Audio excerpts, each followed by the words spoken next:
Hey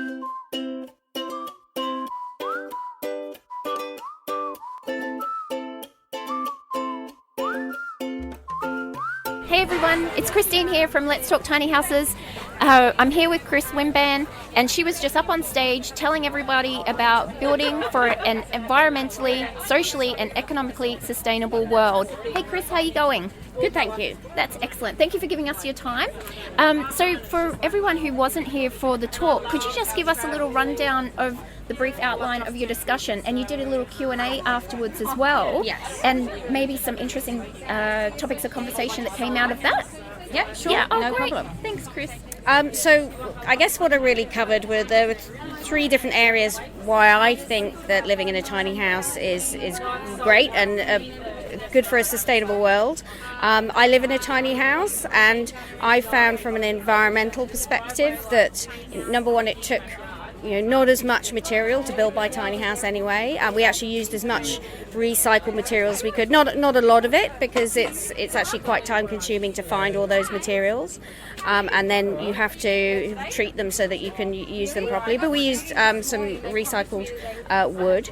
Also, because you're using less energy to heat or cool your house, then it's better for the environment there.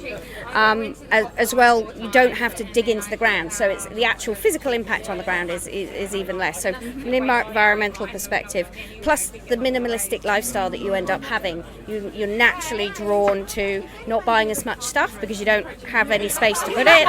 I do a lot of recycling. I'm very conscious of what I put down the drain because it comes out through my grey water system. So from an environmental perspective, building and living in a tiny house is just naturally makes you kind of better at creating something that's going to be more sustainable within the world. And what were some questions that people were really interested in finding out your opinion on? People ask me about my composting toilet, which they always do. So I have a Nature's Head composting toilet, which I use, and it's a kind of commercial grade composting toilet, and which I find fine. You do get confronted by your own waste, as it were, so you kind of get quite connected to that whole process, but I've only found that to be a positive thing, to be honest. Makes you think about where all this stuff goes in the world. The other questions were things like, where do you put a tiny house? But those are the kind of things. So Valerie and Ricky from ESC Consulting are going to be doing a presentation after mine, so hopefully they'll be able to help with all those questions as well. Yeah, that's awesome. So what sort of products do you use for cleaning, like dishwashing liquids?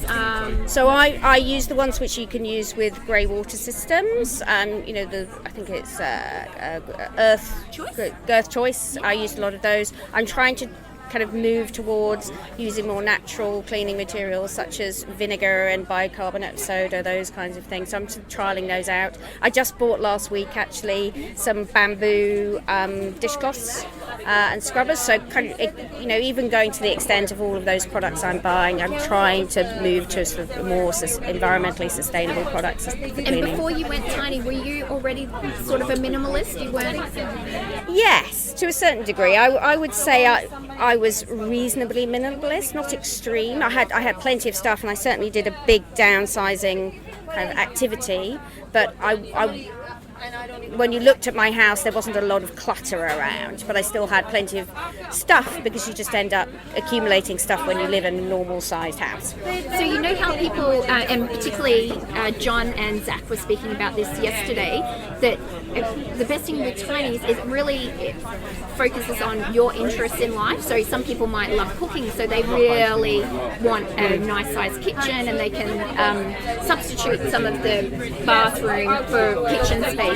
What's your favourite area of a tiny? I have to say all of it, but that would be natural. I have 5 meters of bench space in my kitchen, which is bigger than a lot of people in a normal sized apartment. So I like cooking, and I want to do more, and the intention was, with a slightly different change in lifestyle, I would do more. So I love my kitchen, but my kitchen, part of it becomes sort of a home office as well. So I like the versatility. I love sitting on my little L-shaped lounge, and I designed it very specifically like that. I love sleeping in my loft. I love my bathroom because it's lined with this great cedar wood, and my wardrobe is in my bathroom, so I don't have to kind of go too far to get my clothes.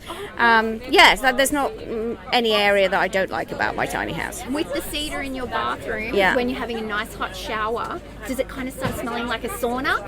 It doesn't actually. There isn't a strong smell to it. Or maybe, I think when I first started using it, I probably could smell it, but it's just the smell of my house now, so I couldn't say I can notice it. Oh, well, that's a lovely smell to have. Thank you so much, Chris, for That's all right. chatting with us. Have you been so impressed with the turnout today? Yes, it's And been amazing. yesterday? Yes.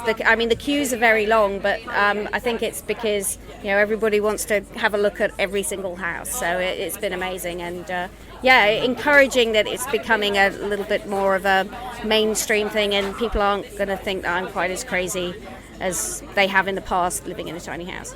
We don't think it's crazy at Well, all. you're a tiny house person, so you wouldn't.